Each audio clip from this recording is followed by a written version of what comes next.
Argentina நாட்டின் புவனஸ் Aires நகரில் வாழ்ந்த இத்தாலியர்களான Mario Jose Bergoglio, Regina Maria Sivori பெற்றோருக்கு 1936ஆம் ஆண்டு டிசம்பர் 17ஆம் நாள் பிறந்தார் ஜார்ஜ் மரிய பெர்கோலியோ. சிறுவயது முதல் இறைபக்தியில் வளர்ந்த இவர் வேதியியல் துறையில் முதுகலை பட்டம் பெற்று ஹெக்தியர் பேக்மன் ஆய்வகத்தின் உணவு பிரிவில் சில ஆண்டுகள் பணியாற்றினார். தனது 22வது வயதில் இறை அழைத்தலை உணர்ந்த இவர் 1958ஆம் ஆண்டு மார்ச் மாதம் 11ஆம் நாள் இயேசு சபையில் சேர்ந்தார். குருத்துவ படிப்பில் சிறந்து விளங்கிய இவர் 1969ஆம் ஆண்டு டிசம்பர் 13ஆம் நாள் தமது 33வது வயதில் இயேசு சபையின் அருட்குருவானார்.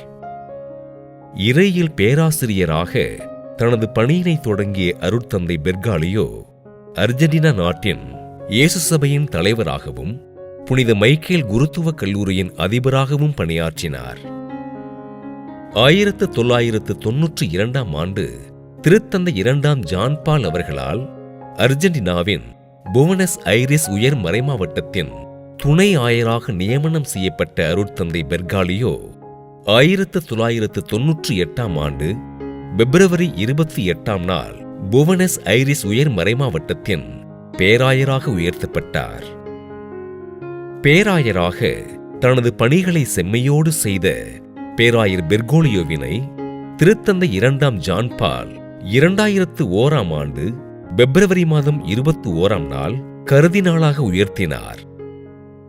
திரு அவையின் பல்வேறு பேராயங்களில் உறுப்பினராக பணியாற்றிய பெர்கோலியோ சமுதாயத்தில் ஒடுக்கப்பட்டோர், ஏழைகள், கைவிடப்பட்டோர்களின் நல்வாழ்விற்காக கடுமையாக உழைத்தார்.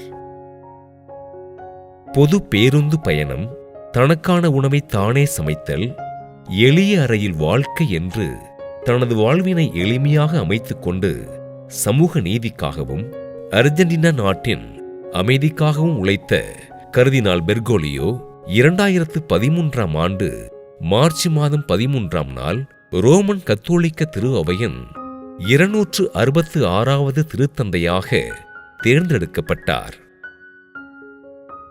புனித பிரான்சிஸ் அசிசியாரின் நினைவாக தனது ஆட்சி பெயரை பிரான்சிஸ் என்று தேர்ந்து கொண்ட திருத்தந்தை பிரான்சிஸ் திரு அவையில் பல்வேறு பக்தி முயற்சிகளையும் சீரிய சிந்தனைகளையும் விதைத்து எளிமையாக வாழ்ந்தார். போர் இல்லாத உலகம் வேண்டும், உலக மக்கள் அமைதியோடு வாழ வேண்டும் என்று அனுதினமும் புனித மரியன்னையிடமும் ஆண்டவர் இயேசுவிடமும் மன்றாடிய திருத்தந்தை பிரான்சிஸ் உடல்நலக் குறைவினால் 2025ஆம் ஆண்டு ஏப்ரல் மாதம் 21ஆம் நாள் விண்ணகம் அடைந்தார்.